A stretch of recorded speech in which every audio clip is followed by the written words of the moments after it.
Hey, it's Joe cutting in before the interview, letting you know that Ear Coffee will be celebrating our 5th birthday coming up in August. It's crazy to think that something that was started because Wes and I wanted to be Pitchfork and Stereo Gum Light has existed for 5 years and has turned into such a cool thing that you all love so much. We are like eternally grateful anytime someone listens or clicks on or watches anything we have decided to put out. And to help celebrate that 5th anniversary, we're throwing a show at the Treasury in St. Paul. People can actually come to this one. It's not recorded and put up on YouTube. We have 4 really cool bands who have decided to celebrate with us. Careful Gaze, Blue Driver, OK Nice, and Prath Loons. The show, again, is at the Treasury in St. Paul on August 18th, our official birthday. Tickets are $15. You can find a link to that to buy advance tickets on social media. Otherwise, I'll be linking them in the show notes as well. So make sure to come out to the Treasury in St. Paul and celebrate with us. It'll be a really cool night. Now on to the show.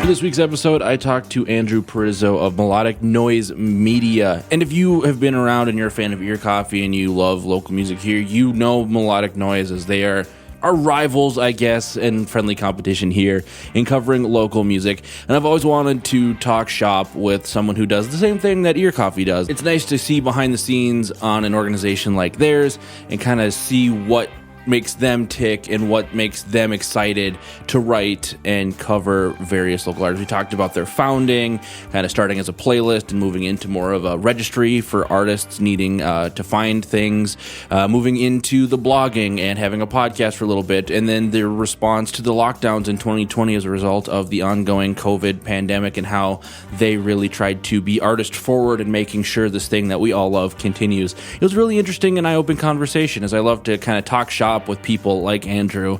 It's Andrew Perizzo of Melodic Noise Media. It's all right here on the Ear Coffee podcast. Good afternoon, evening, Andrew. How is it going? It's going all right. It's going all right.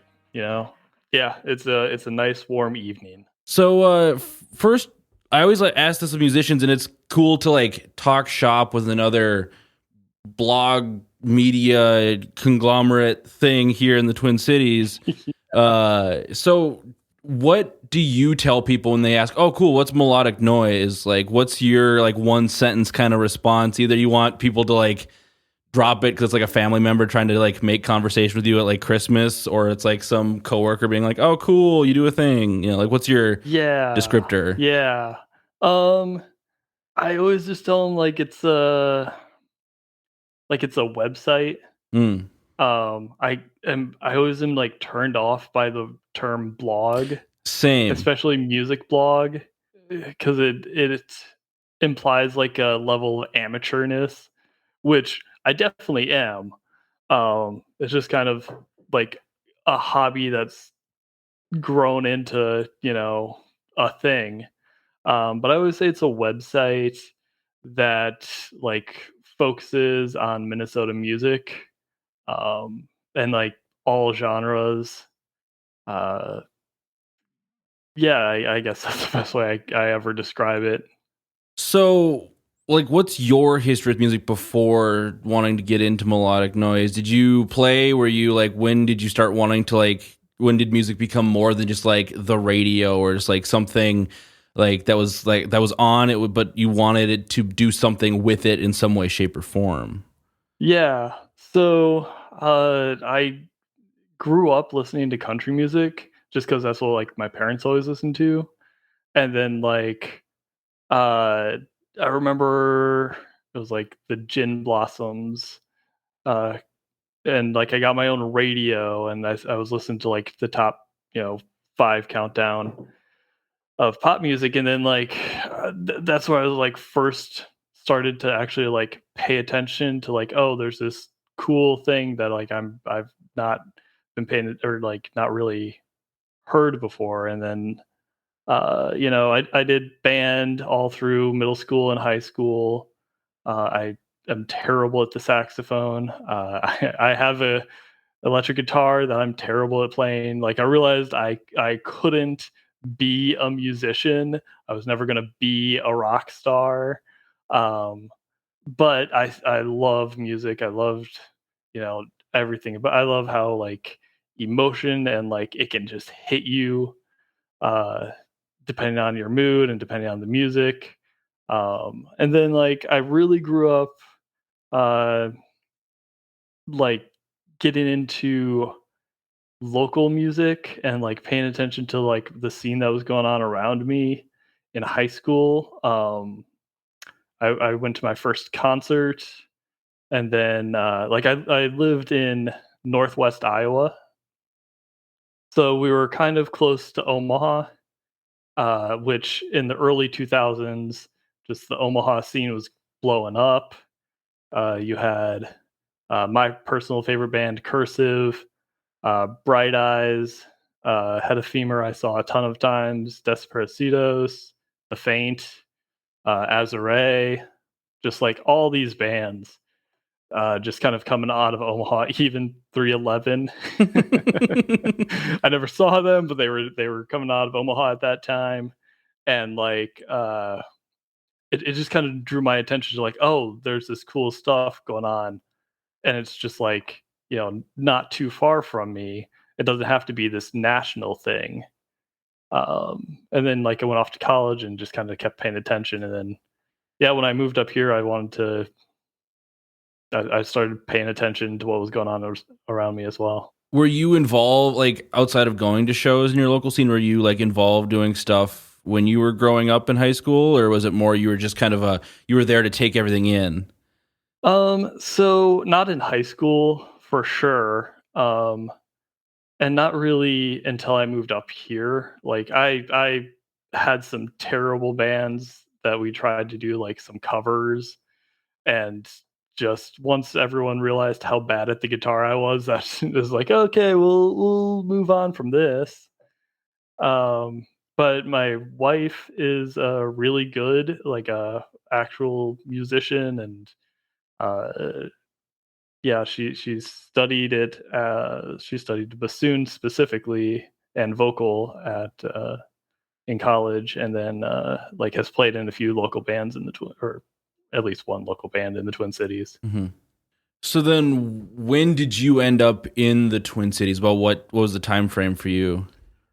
So after I graduated college, and my wife graduated college, and we realized there just was nothing for us in Iowa, and nothing really holding us there.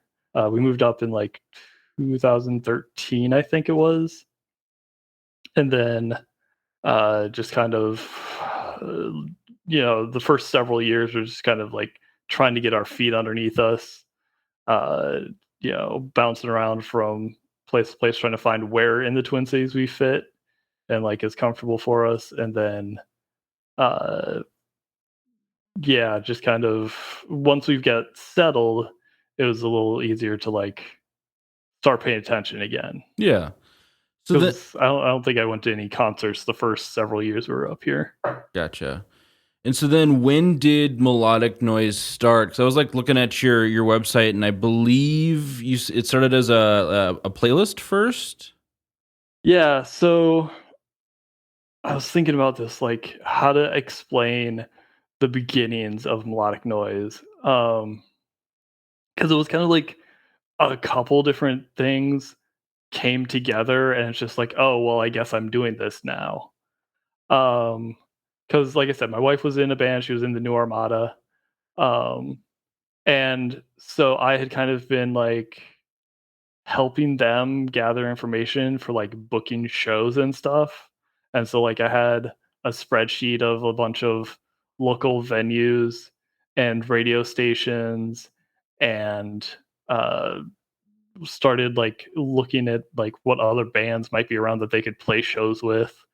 And then like at the same time I had read an article that really like pissed me off, um about how after, I think it was after you turn 32, you like 90% of people stop looking for new music. Yeah.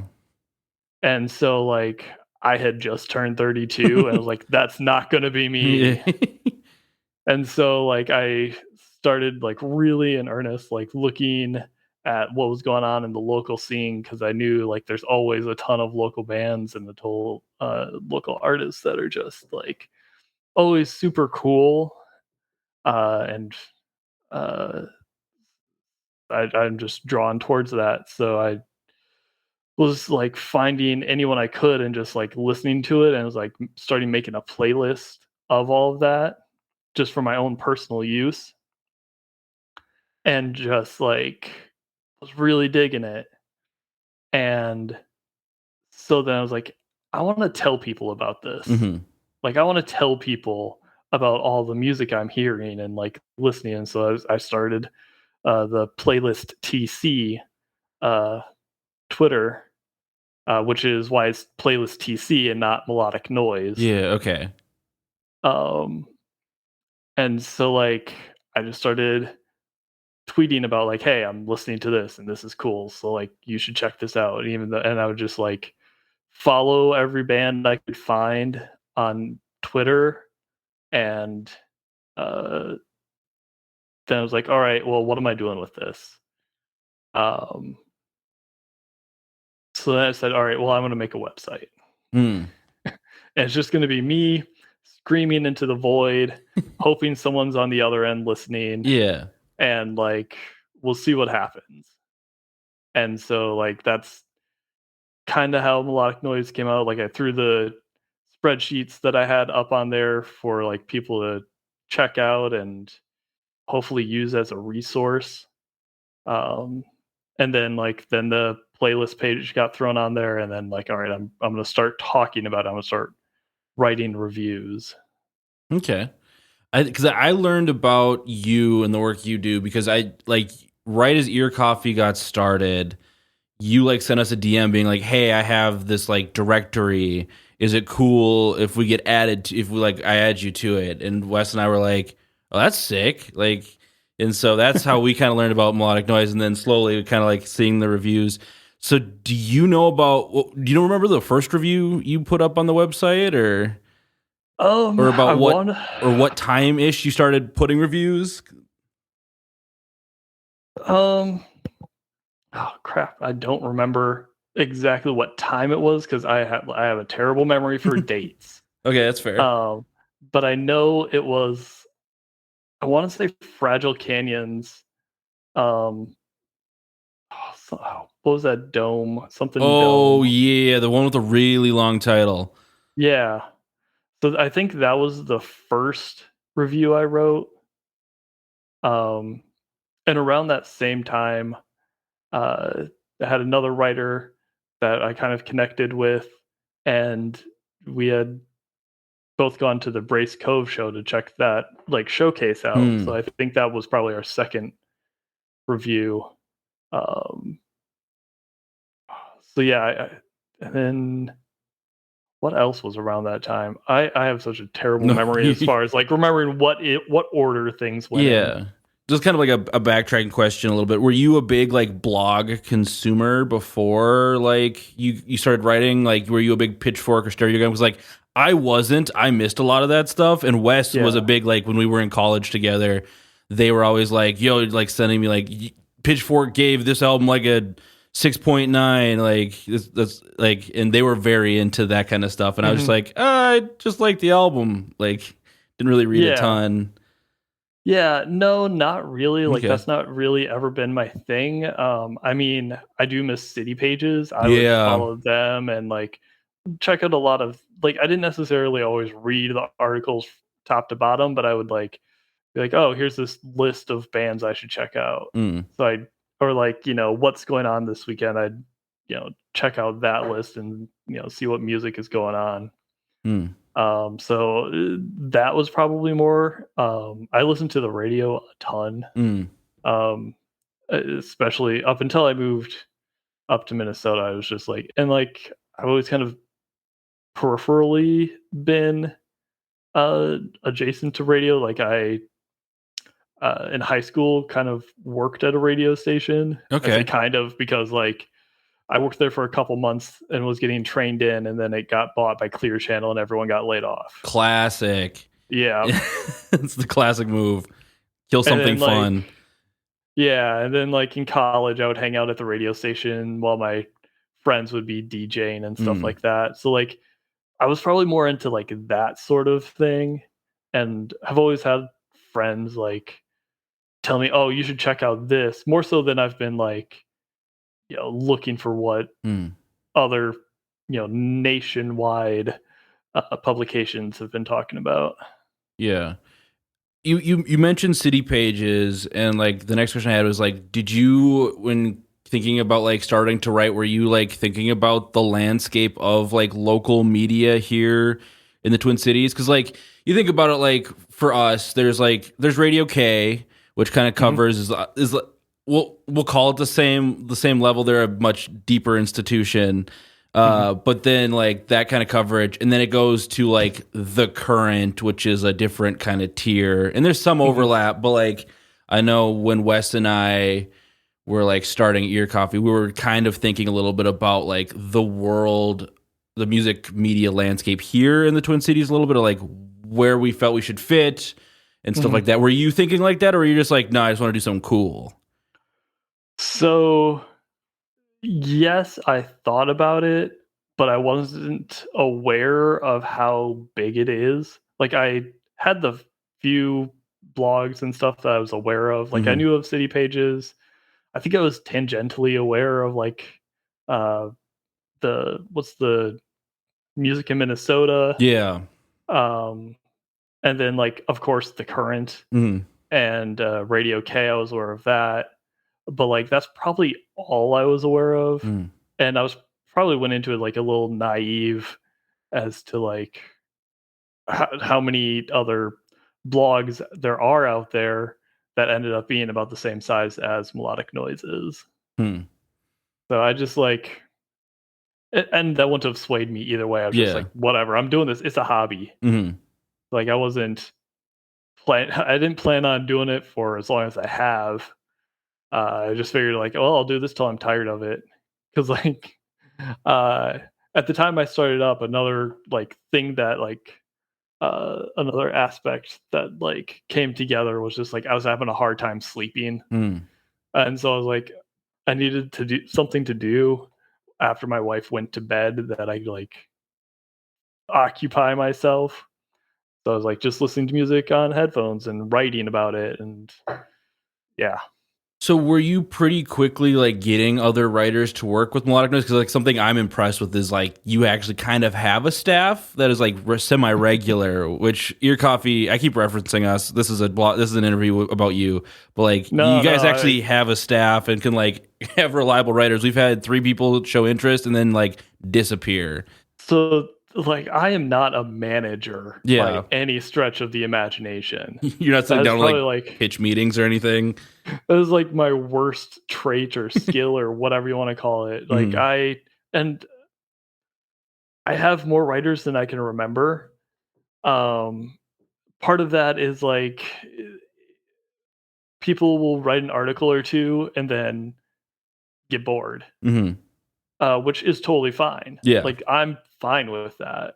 If you want to, talk about your one favorite album, perfectly fine. Like that is a Melodic Noise is a great place for that to go. And that's kind of more my philosophy than like maintaining a you know staff that's like putting out an article every day. mm-hmm. I'm very loose with it. That being said, right now we do have like a great team of writers who are just like killing it. Um, Sarah, uh, Jonathan, uh, Paul, they all are just like producing Yeah. regular articles, and like that's helping us grow a lot, and getting more followers, more people actually visiting and checking out the website, which, in my mind, it's not really about the website. It's more about like getting eyes on words about Minnesota music. Yeah. Because like we've always been like artists first. Uh, so like we don't really care about making money. It'd be Mm. great Yeah. if I could break even. Yeah. Yeah. I'm definitely putting more of my money into it than we're making. Uh, but it's not really been about that. Hmm. Um, so like we have had a lot of writers like transition in and out. Some of them will like last a week or two, but like some of them will last 6 months. I think Paul's been working with me since like I want to say he after like the first half year, so like 3 or 4 years, however long ago that was. So like he's our main editor at the moment. Um, but yeah, it's just kind of like a open door sort of thing. If someone listening wants to reach out to melodic noise at gmail.com and pitch me something they want to write about, I am open to hearing it.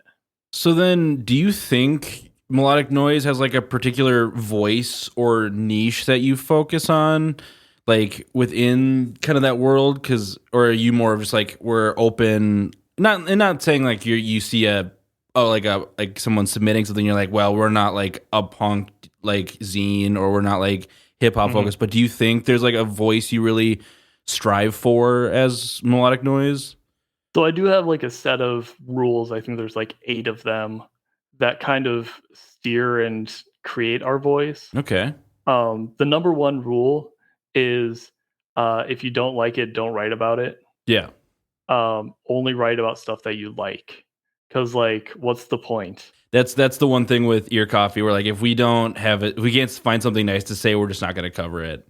Yeah, and like it's not even so much like, oh, we have to find something nice to Hmm. say about it. It's just like we have to really be into this in order to write about it. So like part of that does kind of contribute to a little bit to the lack of why we're not, putting an article out every single day, but really that's more about the fact that like we are a loose connection of writers more so than like staff writers. We're not, you know, producing content all the time. We're just writing about what we love when we have Hmm. time to do it. Um, so like the as far as like our voice, that's kind of like our main core value, and then like we're not going to cover anything that has anything to do with hate. Hmm. Um, any of the isms, we always stay away from, like no sexism, misogyny, no homophobia, nothing like that. Hmm. Um, so yeah, and like that, like I said, just those 8 or so rules are kind of like what creates our voice. Okay. So then this kind of leads then talking about those rules. What's your process for then covering bands? Because you have that broader team. You mentioned you had those 8 rules, but like, is there a submission process that you like have the team go through, or is it more you have these 8 rules that you know, and if it checks the boxes, it can move on to being written about by someone, or someone can bring it to the table and be like, hey, I want to cover this quick. Like, what's your process for melodic noise to get a submission? Yeah, so like getting a submission for a new writer, it's pretty much the same every time. Uh, if they reach out to us, I like to have a little conversation with them Mm. first, kind of feel out like what's their personality, what's their seriousness about doing this, and like are they willing to do it for free? Yeah. Because like a lot of people will reach out and then be like, "Oh, you don't have a budget, No. never mind." Yeah. And like we're getting to the point where we are paying like $5 per article. But that's mostly coming out of my own pockets Mm. more so than like because I feel like it's important to like value Yeah. the effort and the energy that our writers are putting in.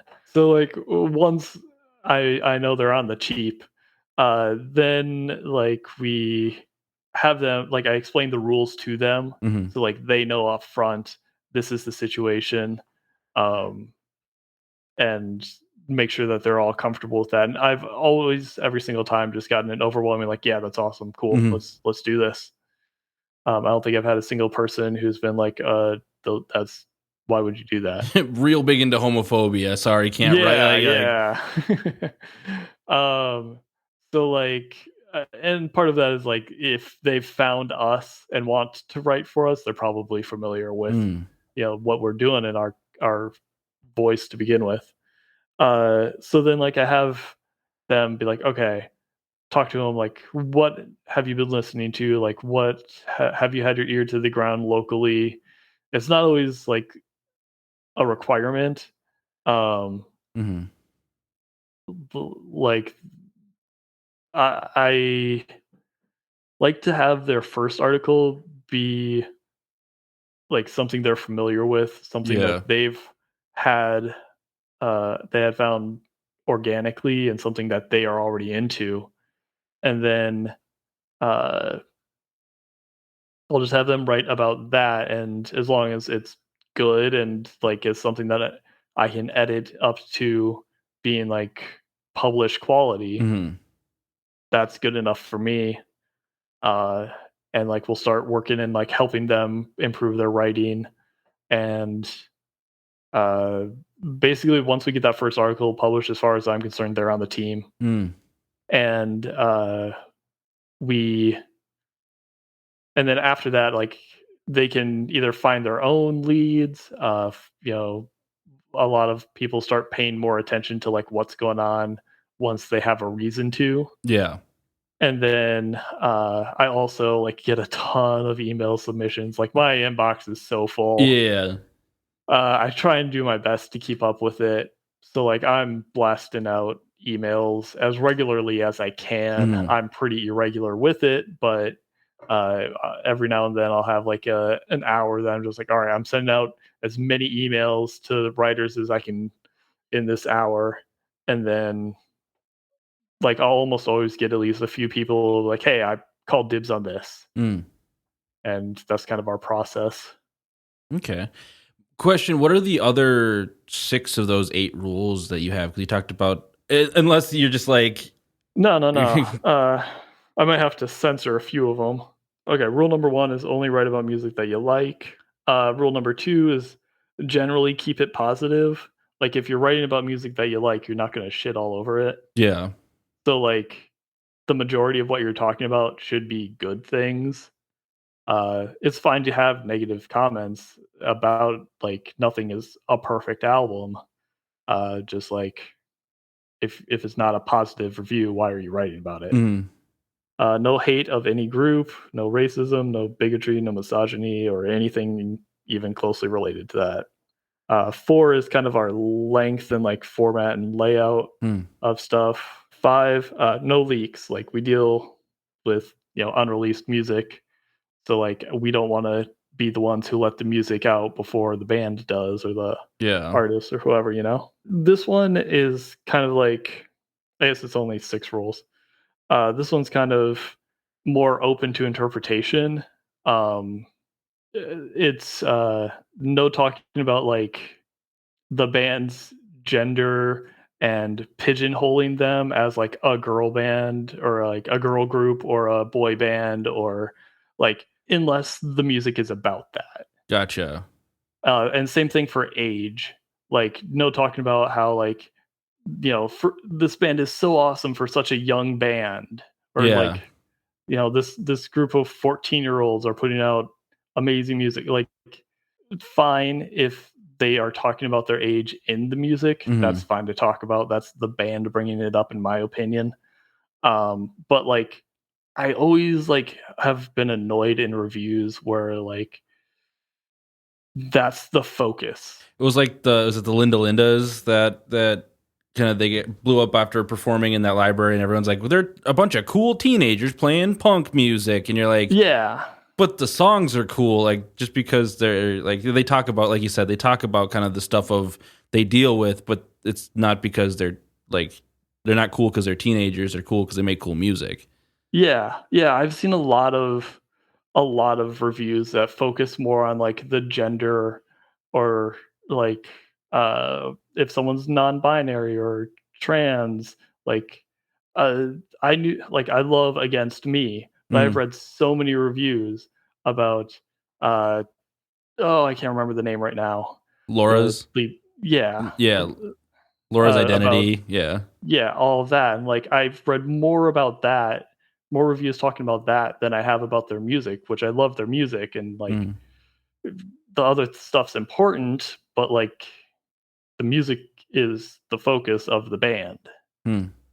So I don't know. That's fair. That's and like I said, if it's something the artist brings up in their music, that's totally cool. And like, Then what's your that was for like more writers, but like for bands submitting to Melodic Noise, do you guys have a process for that? Or is it more just, as you said, if you got time to send out emails, like you can send them out? Or is there a way you like bands to submit to Melodic Noise? Because like mhm. Wes and I have some pet peeves with the way people will send stuff to, because it'll be like a YouTube link, it just like check this out, and we're like, I don't want to click on that.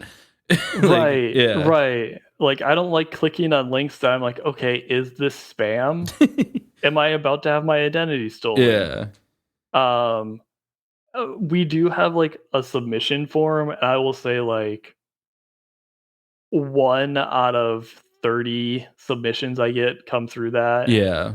which is fine. Hmm. Because like it's a very basic form. Um, personally, I hate press releases. I never read them.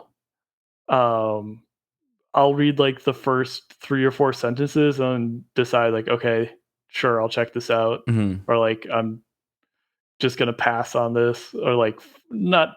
I don't ever pass on anything. I always send it out to my writers and let them decide. Um, so like, I personally would prefer like a Bandcamp link and like 4 sentences about what the project is, Mm.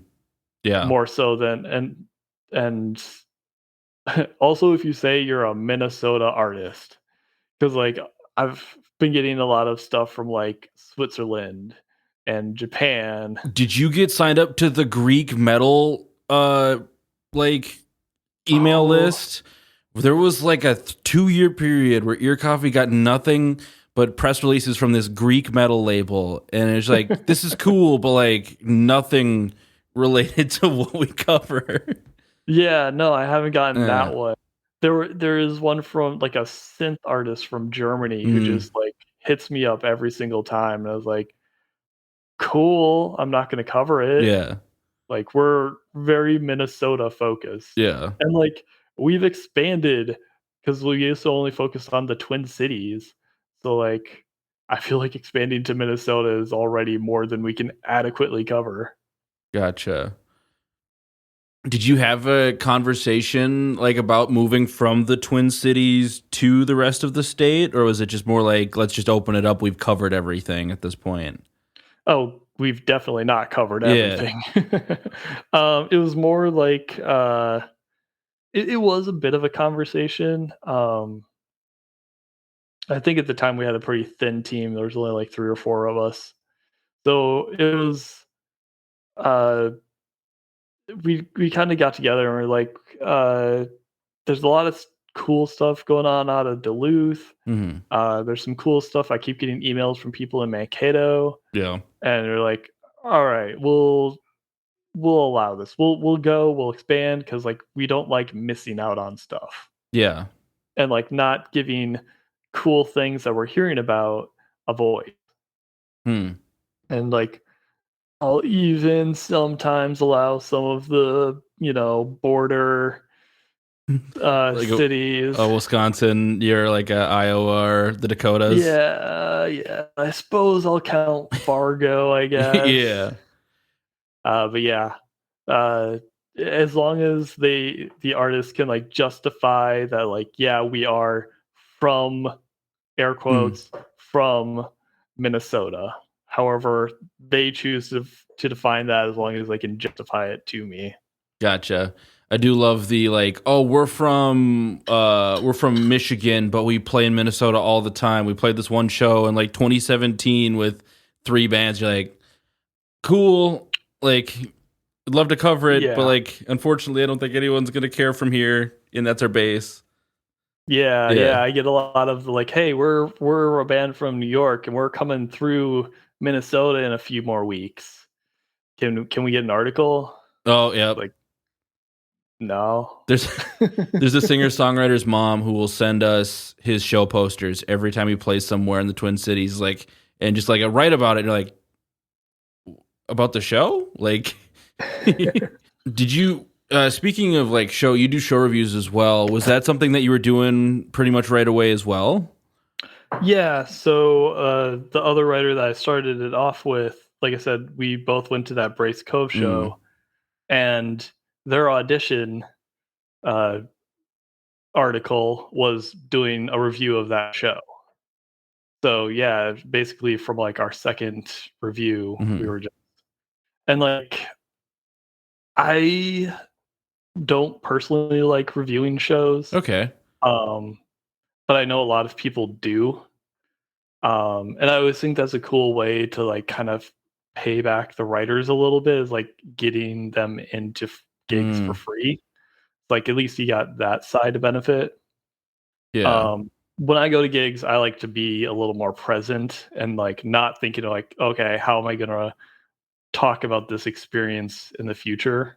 Mm. Um, that's why I tend to lean personally more towards like reviewing albums and EPs and videos, because I can just replay those, whereas I Yeah. can't replay an experience. So when the pandemic started a few years ago, over 2 years ago at this point, I feel like outlets like Melodic Noise were able to really like step up and provide that service to bands that like, because we couldn't go see live music, Yeah. and like you like things were different, and as you say, your Melodic Noise is very artist forward.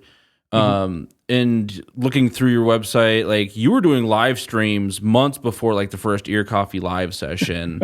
So like aside from like the safety concerns of the literal plague happening, Mhm. what were you like thinking about when wanting to like serve and step up and be that like you already had the virtual space to do Mhm. music related stuff? What was that thought you had going through your brain as you're like, okay, we can't go to shows anymore. What do we do? What do we fill Yeah. that void with? Well, first thing I want to say is like Ear Coffee sessions are much better than anything I was doing. Mm. Much better production quality. So like as far as like how that came about, I was seeing all these artists like talking about how like they were missing playing shows, but also missing the money coming from playing shows.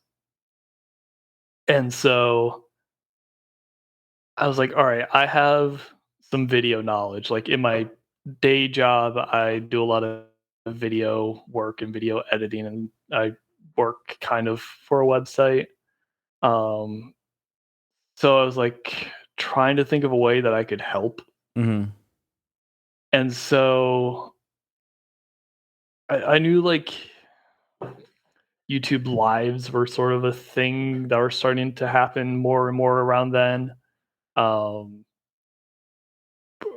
and if you watch the first several, like the audio quality is just garbage. Because I was like, all right, I'm just throwing this up there. We'll Mhm. improve it as we go. Yeah.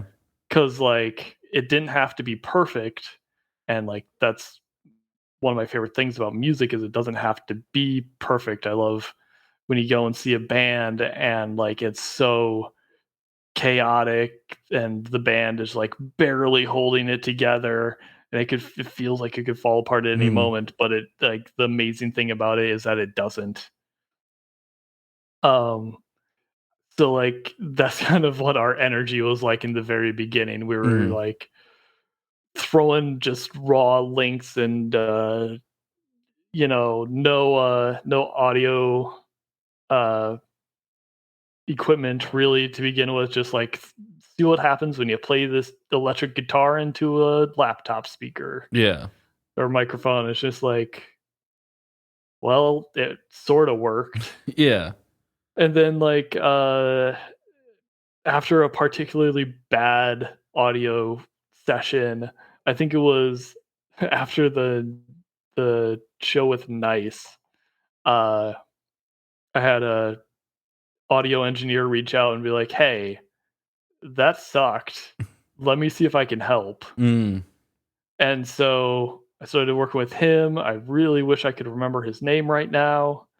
Um, and like we were, emailing back and forth, and he kind of was using OBS to, get the audio a little more leveled out, and like I was doing what I can to get the video quality a little better. Um, and we started like actually doing more of a sound check and doing levels and stuff like that, and it gradually got better. Um, and then like you started to see other people doing it like a month or two or 3 or 4 after we were doing Mm. it. And then we were kind of like taking what we could figure out they were doing and like adding that to, our process as well. Mhm. Um, and yeah, I feel like it was going pretty good towards the end. Um, we for a few of the artists, we managed to make some money for them, and we managed to raise some money for some pretty cool causes as well. That's cool. Because I always gave the artists like the option of what they wanted to do Mhm. with any money that we were able to make. Um, yeah, and then like shows started up again, and everyone's like, "Well, fuck that! I'm going back to live shows because that's a lot more like you don't get the feedback." Yeah. No, there's definitely So something like it's cool and it was a really fun time despite it not being a fun situation. yeah, But like yeah, no, I agree. yeah, I've actually been like because it's the melodic noise live link on our website. I've been trying to decide if I should just remove that or if I should just leave it up or like how I can archive that Mm. going forward because it's not really a thing we're doing anymore. Yeah. Though if anyone wanted to, I probably would. Yeah. Did you have bands reaching out to you for that, or were you like more reaching out to others and be like, "Hey, we got this opportunity if you want to take a shot." A bit of both. Okay. Initially, it was me reaching out to artists that was like, "Hey, I like your music, and you seem like you're not going to be like super temperamental about the quality. Yeah. So like, let's figure this out together." And then like once we have it a little more figured out, then it was like, okay, well now I can reach out to some artists who are a little uh, bigger and you know Mhm. would be like that I wasn't as familiar with them personally. Um, I didn't think I would be as embarrassed by the quality at that point. Yeah. So then, yeah, that's kind of how that part of it evolved. Well, then moving on is something you kind of we talked about, hinted at a little bit at the top of this interview here. Whereas, like, as someone who works on a long term project, like burnout is like a huge like part of that because like it's something you start as a fun thing and then it becomes a bit of a grind and it becomes work. Like, and especially during the pandemic when everything was shut down, you couldn't go to shows and there wasn't that excitement. Like, how do you deal with it to like and what are some things you like are always thinking about when like you want to do stuff but you're just like man like this is work now. I started this because I wanted to write about music but now I have to put something out or like people expect something. Like, do you deal with that and like how do you try to mitigate it to try and like keep the thing you love going? hmm So that is a big reason that we have other writers. Is because like I myself am just like burnt the fuck out of writing. Mm, I don't think like I've written a few articles within the last year. okay. Most of what I'm doing is editing and posting, and like as far as the blog, like that's uh, a lot of the actual content is coming from our other the rest of our team, Mm, and then like what's keeping me interested and motivated about it is looking for other aspects to add, mm, like what we can do to improve the experience. Like the melodic noise live was because like I was looking for something else that I could like add to this, looking for something else to like focus. mm-hmm, And uh yeah, we've kind of been doing a lot of like we had a our own podcast briefly, mm, and tried to figure out like, all right, is this something that we could sustain? And uh, just looking for other projects that are Yeah. like a part of it, but also different. Is what kind of keeps me going and Mm. keeps it from becoming too much of a job. Like, there's definitely times where it's like, all right, it's midnight. I've put off editing this article until this point. It's supposed to go up tomorrow. I just need to do this. It definitely like becomes a grind at times. Mm. Yeah, that is the one nice thing about like this sphere of a hobby.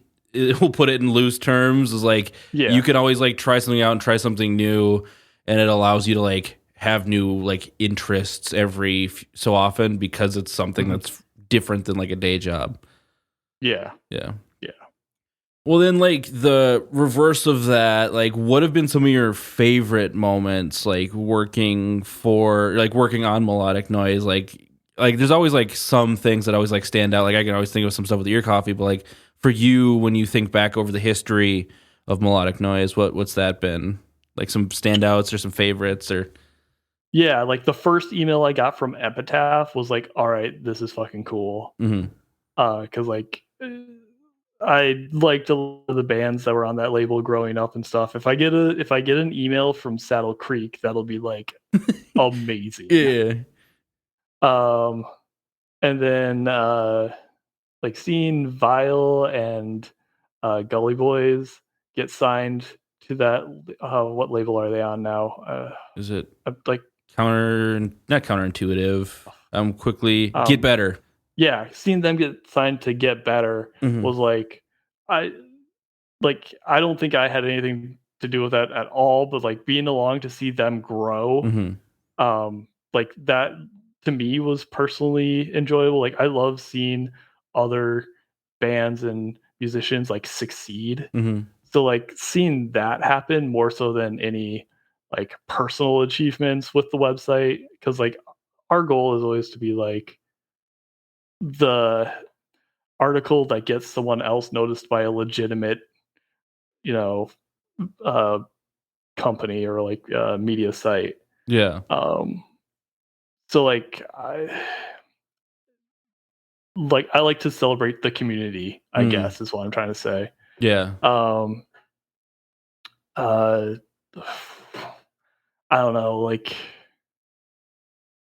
stuff like that is probably, like I said, is probably more important to me than like any of my own personal achievements. I guess Mm. like seeing us get our first like 1,000 view month was pretty cool, and every benchmark like that Mm-hmm. that we cross is just kind of cool. But I also like don't pay attention to a lot of that stuff at the same time. Yeah. Um, Uh, it's always like, all right, what are we working on next? And like I like to, I don't really like to finish projects. Mm. So it's like, all right, I got this thing going, I got it sustainable. What am I moving on to now before I can watch it, Mm-hmm. actually achieve anything? What bands have you learned about that you don't think you would have found if you weren't if you weren't getting like those emails every day? Is there like one find from Melodic Noise that like you really like appreciate? Whew, that is like basically the entire playlist that I Okay. make is Yeah. like every band and artist on there. It's like I probably wouldn't have found them if it wasn't me like doing this. If it wasn't me like searching stuff out. Especially like one of my favorite things is following a Instagram or Twitter account where they have like 3 followers previous to that. And it's just like a brand new artist or band that's starting up. Um, yeah, I love those moments and being able to like discover like someone no one else has heard of. Um, but as far as like any specific band, it's all of them, Mm. you know, Yeah. That's fair. and especially like artists outside the genre that because I tend more towards the DIY punk Mm. and like uh indie and stuff like that. So when there's like a cool hip hop artist or rapper that I like really am into, like that is cool. Yeah. I credit Melodic Noise for why I love Okay Nice so much. Cause like I saw you guys Yeah. covering Yeah. him like Chris early, and then I was like, wow, this is like great. As someone who's not like a huge hip hop fan, like as someone who's like more into like the DIY punk hardcore, I like screaming, and that doesn't always fill that Yeah. void. I mean, I love Death Grips and like some of those more intensive like experimental acts, but like that kind of stuff doesn't fill it. Yeah.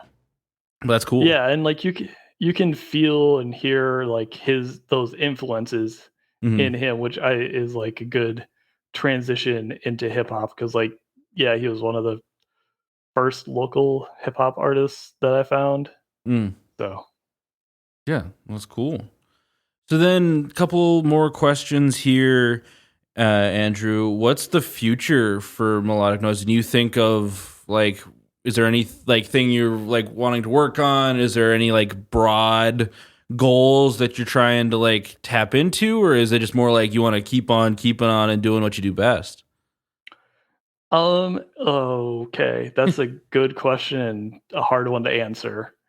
Um, so like, yeah, we're definitely gonna keep doing what we're doing. Mm-hmm. Hoping to like expand what we're doing.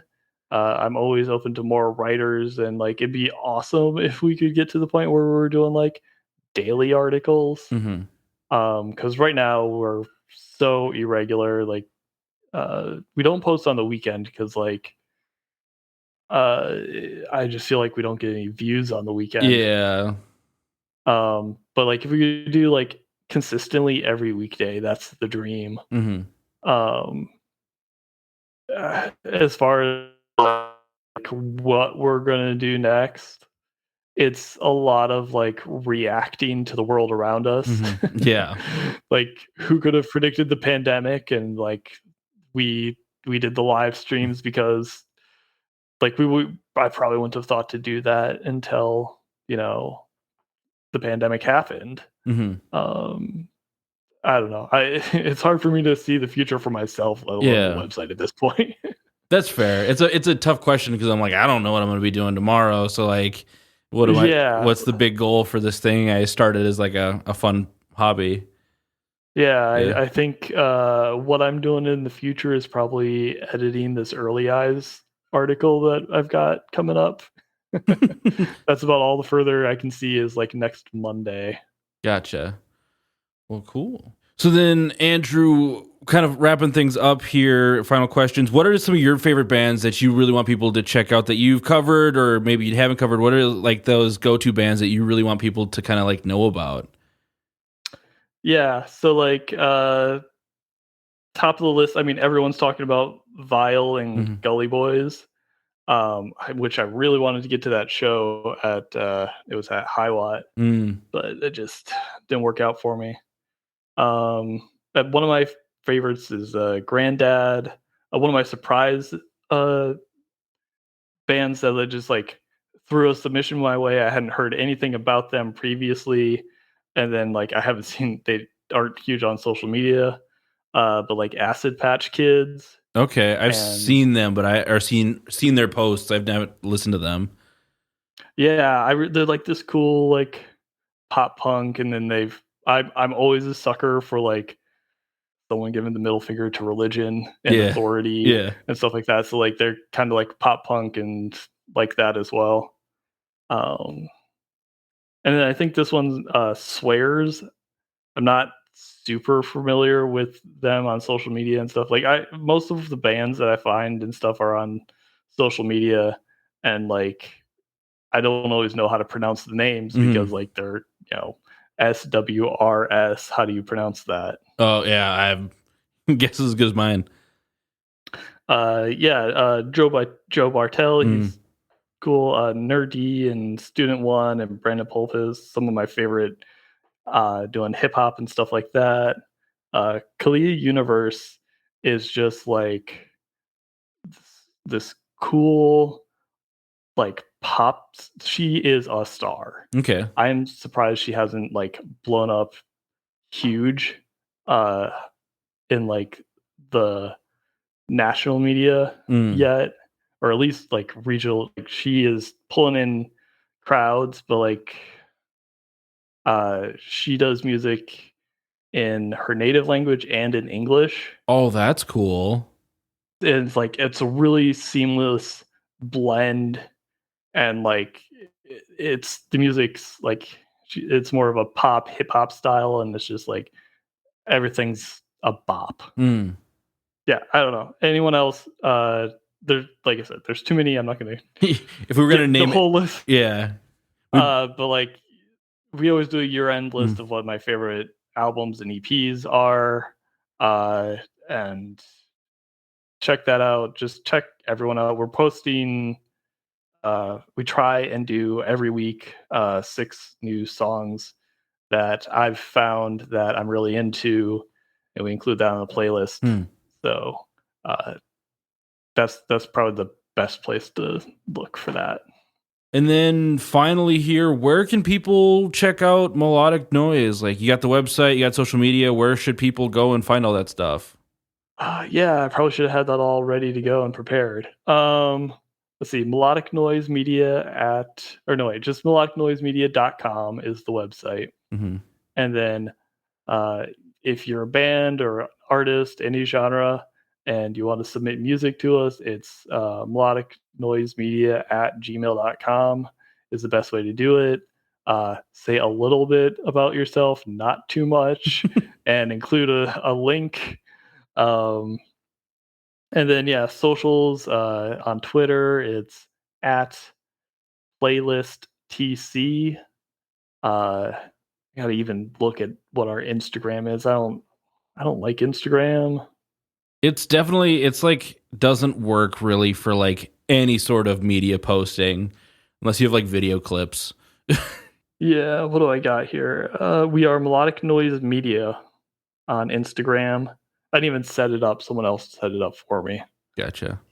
And then we're on Facebook. I don't know how to find us on Facebook, but look for us on Facebook. Search Melodic Noise and it'll pop up. Yeah, I do Twitter the most. So like if you're a artist and wanting to slide into my DMs, that's the place to do it. But yeah, and like follow our writers too. Yeah. Like I always include their social media in all the articles at the top, and I usually tag them. We have a lot of cool writers working with us. If you like what they're saying, or if you like the genre that they're writing about, follow them. Hit them up as well as far as trying to submit stuff. Well, cool. And then you do have a Patreon as well if people want to support you financially. Oh yeah, money. Yeah, because that's while we'll never make $1 million doing DIY, you'll at least hopefully break zero. Yeah, that's the goal. Break even. To like break even doing it. Yeah. What is our Patreon.com/melodic noise? We put interviews on there. Sarah had brought a cool concept that we might be working with going forward if we can figure out the format that'll be going up there. Okay. We were kind of doing like backstage passes for our Patreon back when we were doing live streams, but it was kind of like no one really took advantage of it. But I thought that was kind of a cool idea. Yeah, I like the concept. Yeah. Yeah, where we would let people hang out in like our staging area, like they could see the conversation with the band going on back and forth, and like sound checks and stuff like that. But yeah, definitely check that out and give us money. Yeah, absolutely. Follow Ear Coffee as well. Do you guys have a Patreon? We don't. We keep talking about it, but we're just like every like we have ideas, but we're just like I can barely keep up with the things we do now. That the most we go is like maybe we'll put a PayPal like, hey, just send us a tip. So yeah, it's what like you're not going to make money doing music journalism, especially local music journalism. Yeah. Well, cool, Andrew. If that's everything, I really appreciate you taking some time to chat with me. Yeah, for sure. It was great talking to you. The Ear Coffee podcast is a companion to the blog of the same name. If you like this episode, please leave us a rate and review so we can stand out among the other music podcasts. You can follow us at Twitter, Facebook, and Instagram @EarCoffee. Thank you for listening. We'll see you next time.